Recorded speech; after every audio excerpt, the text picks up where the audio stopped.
Ayun!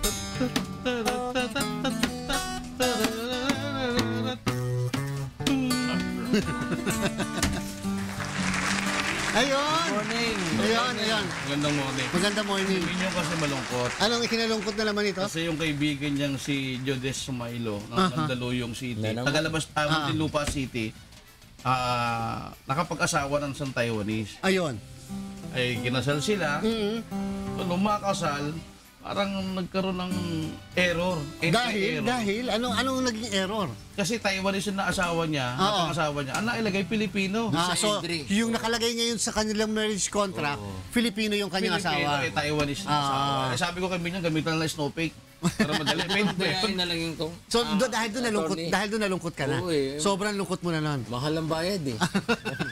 Kung tutuusin po, kung tutuusin mga kasabahay, yung mga ganung klaseng mga koreksyon, lalo pa talaga pinapakorek mo birthday, pinapakorek mo ay sex, pinapakorek mo ay itong citizenship.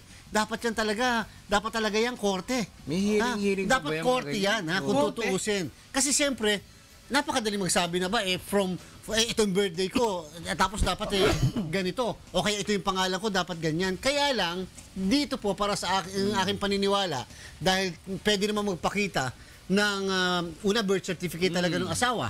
Number 2, yung talagang certification mula halimbawa sa embahada ng bansang yan. Taiwan. O ng Taiwan, na talagang siya ay Taiwanese citizen at pinanganak, etc. So para sa akin, pupunta lang po kayo sa civil registrar kung saan po nakarehistro ang inyo pong marriage contract at pagkatapos po meron lang kayong pipirmahan ng form, i-correct po yon. Doon sa form na yon, i-attach nyo lang po yung certified true copy ng kanyang birth certificate o kung ano man na dokumento na nagpapatunay na sadyang siya ay Taiwanese citizen.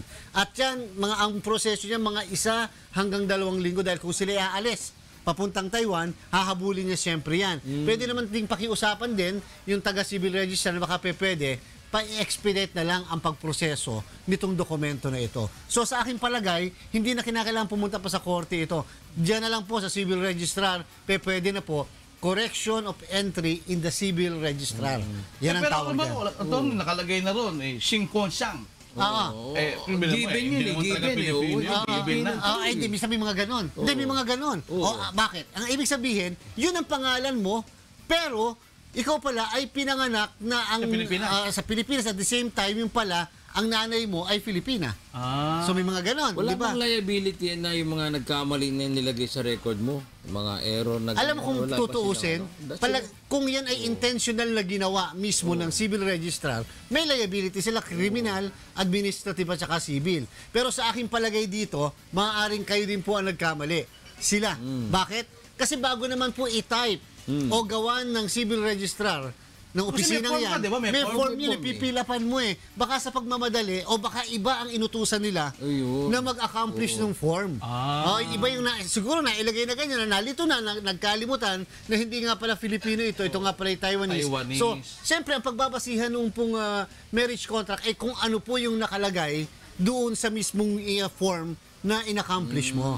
Kaya mag-iingat po tayo sa mga sinusulat natin. Pagka tayo mag-a-apply ng marriage contract, mag-a-apply tayo ng birth certificate, mag-a-apply ng marriage contract, kasi yan ang pagbabasihan lagi kung ano yung diniklara nyo sa dokumento. Sa hospital, madalas nagkakamali yung nurse dyan Ayun na nga. Siyempre may fill up Oo, mabuti sana kung maganda ang pangalan mailagay. Wala ka na problema ngayon, ha? Ngayon. Sagot na ni Atty. Sagot ng kaibigan mong babae. Kasi kaibigan ni Remy yun yung babae na yun. Ayan, pahawak naman.